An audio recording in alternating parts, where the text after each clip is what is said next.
These I can touch on very quickly, really. The promises to Israel. So what does it mean? I will bless you, bless those who bless you, and curse the one who curses you. Well, the word bless is the word barak or baruch, some people say. It means to bend at the knee.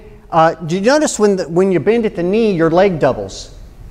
And did you know that the letters for baruch, B, the bet, resh, and kaf, those three letters all have a 2 in them. One means 20, one means 2, one means 200. So there's this doubling aspect that's built in to the Hebrew here. So a blessing means to double. And the one who curses you, I will curse. So, you know, John Hagee has said, if the USA were to ever turn its back on Israel, the Lord would turn its back on us. I believe that, so it's correct. Anybody else believe that it's correct? Absolutely. But the question is, what constitutes turning your back? What constitutes a curse exactly? And what actually crosses the line of cursing? And also, there's this interesting thing up here about I will bless those who bless you, and the one who curses you I will curse. So it's not equivalent. There's we talk about the nuance of meanings. I don't have time to go into all the details. Has the United States ever blessed Israel? Yeah, when we helped Israel get founded. And in 1948, you look at the stock market since the beginning of the Dow Jones in 1875 through 1948, grew at 3% per year, compounded. But from 1948 to 2012, 14 maybe, it's growing at 7%. It has grown at 7% compounded. That is a tremendous growth. The United States was blessed. Truman stood firm that he was going to push this in, and we all benefited. I will bless those who bless you. Everybody gets the benefit of a blessing. But a cursing can be more specific. Has the United States ever been cursed for turning against Israel? Well, not against Israel, but we put forward a case that the United States was cursed for turning against the Jews. And the way we got started on this was we were looking at the Shemitah years and the data and Jonathan Kahn in his book, he notes that the Shemitah in 1930 and 1931 occurs after the drop.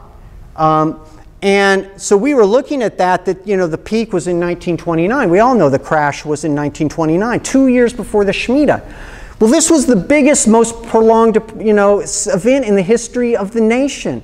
So it didn't fit the Shemitah cycle. So that kind of got the wheels turning. And we looked at it, and basically we put forward a case in the book that it was the immigration policy of the United States. That over the course of 10 years, we reduced the number of immigrants that we would allow. And who did that hurt?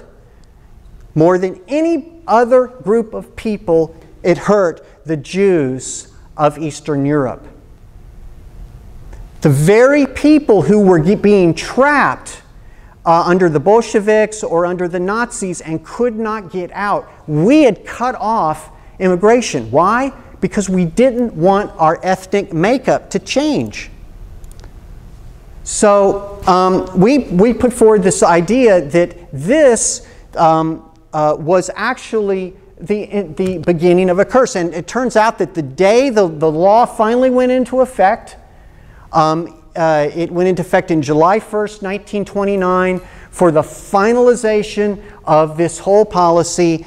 On day 40, after that, start counting. On that first day of the law in effect, count to 40 is 4% drop, largest drop in 2 months. Day 80, you had a day of wild fluctuations. It spooked the market, but the market kind of ended up where it was, so it doesn't really show in the data.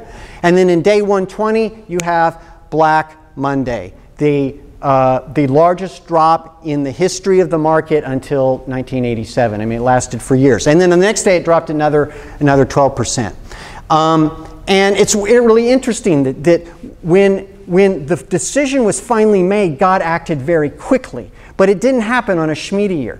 in other words, when we turn our back on Israel, if we were to, God forbid, turn our back on Israel, God can act very fast. You know, he says Israel is the apple of his eye. That's the pupil. It's the most sensitive part of the eye. You flinch faster when someone touches your pupil than any other place. It's like this. And so anyway, there's more about this in the book. And we also talk about the things in which America might do to generate a curse.